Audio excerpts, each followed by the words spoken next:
Welcome back to Real Life Answers. My name is Ben, and this is a word from God during the election. Something that I really wanted to address. I've been back on Twitter here lately, and when I see people addressing each other, especially on social and spiritual issues, I've seen some actions that are very disturbing to me. Not the least of which is how they treat one another and how they address those that may or may not know Christ. When we deal with people, the Bible says that we are to be shrewd as serpents, yet harmless as doves. Now, what does that mean?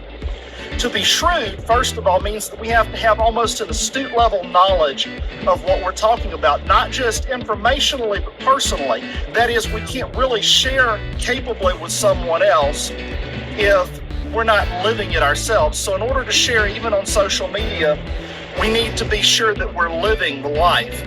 Also, we need to know our matter that we're talking about, our subject matter. Second, to be shrewd means to be cunning, almost to the point of beguiling. Not that we lie to people, but it's the ability to take something that might be viewed as a negative and perhaps spin it around in a positive way and have somebody that might want to slug you feeling uplifted, or the ability to make them think with that. Now, what I mean by that is when I was at Liberty University as a salesperson, I had a gentleman I had been on the phone with for almost an hour. I had overcome 4 or 5 objections. We get down to the end, I go to close the deal, and he says to me, I don't want to do this because if I go to school, I'm going to have to take out student loans, and yes, I'll be making more money, but I'll have to pay those back, and I won't be making any more money than I am right now. Now, on the inside, I went like this. But you can't do that, and you don't want them to hear that on the telephone. Even when you're frustrated with people, we have to have the fruit of the Spirit and have temperance in order to be shrewd. So I prayed, I calmed myself, and I came back and I said, you told me at the beginning of this conversation how much you hate your current job. He said, yeah. I said, well, I don't mean to be overly forward, sir, but what it comes down to is this.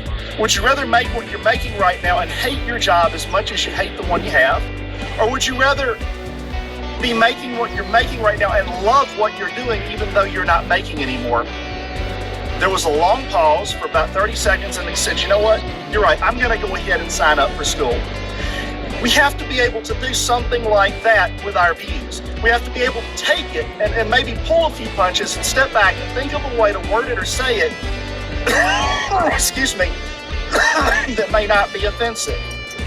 And that is the ability to do that. One person I know who's king at that is my brother. He can say things that would normally have somebody wanting to slug me and have them wanting to hug him. That's what it means in part to be shrewd. Now, the Bible also says there, yet we are harmless as doves. Now, yet means that is at both and not an either or. If we are shrewd as serpents, we will be harmless as doves.